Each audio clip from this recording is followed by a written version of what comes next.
নমস্কার। আজকের এই ভিডিওতে আমরা জানব 2026-এ বিশ্বকর্মা পুজো কবে পড়ছে, বাংলার তারিখ কত এবং ভগবান বিশ্বকর্মাকে কেন দেবশিল্পী বলা হয়।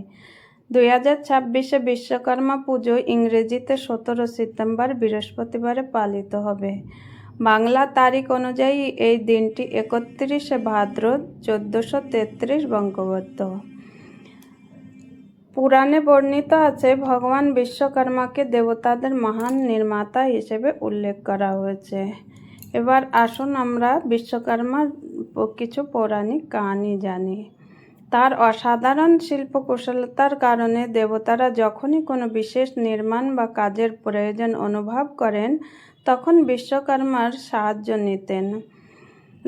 কথিত আছে কি দেবতাদের জন্য স্বর্গের অপূর্ব প্রাসাদ নির্মাণ করেছিলেন। তার নির্মাণ কৌশল ছিল এতটাই অসাধারণ যে দেবতাদের জগতে অনেক বিখ্যাত স্থাপনার সঙ্গে সঙ্গে তার নাম ছড়িয়ে আছে।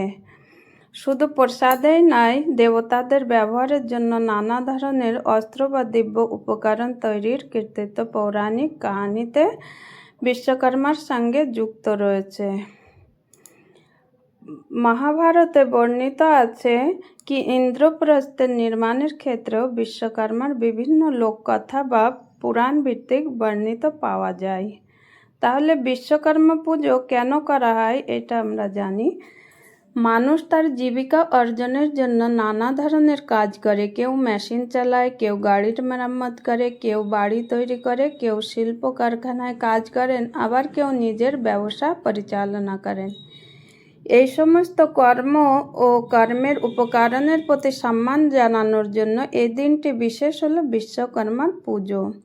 এই দিনে কারখানা, দোকান, গ্যারেজ, অফিস এবং বিভিন্ন কর্মস্থল পরিষ্কার করা হয়। মেশিন, যন্ত্রপাতি, বাহন আদি পরিষ্কার করে ফুল সাজানো হয়। তারপরে বিশ্বকর্মা দেবের ছবি কিংবা মূর্তি স্থাপনা করে ধূপ, দীপ, ফল, ফুল, মিষ্টি ইত্যাদি দিয়ে পুজো করা হয়।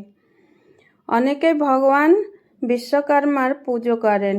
এবার আসুন আমরা বিশ্বকর্মার কাছে প্রার্থনা করি। হে দেবশিল্পী বিশ্বকর্মা, আমাদের কর্মক্ষেত্রে নিরাপদ থাকুক, আমাদের কর্মে সাফল্য দিন, বুদ্ধি দক্ষতার বৃদ্ধি অর্জন করুন, আমাদের পরিবারের জীবিকার মঙ্গল হোক।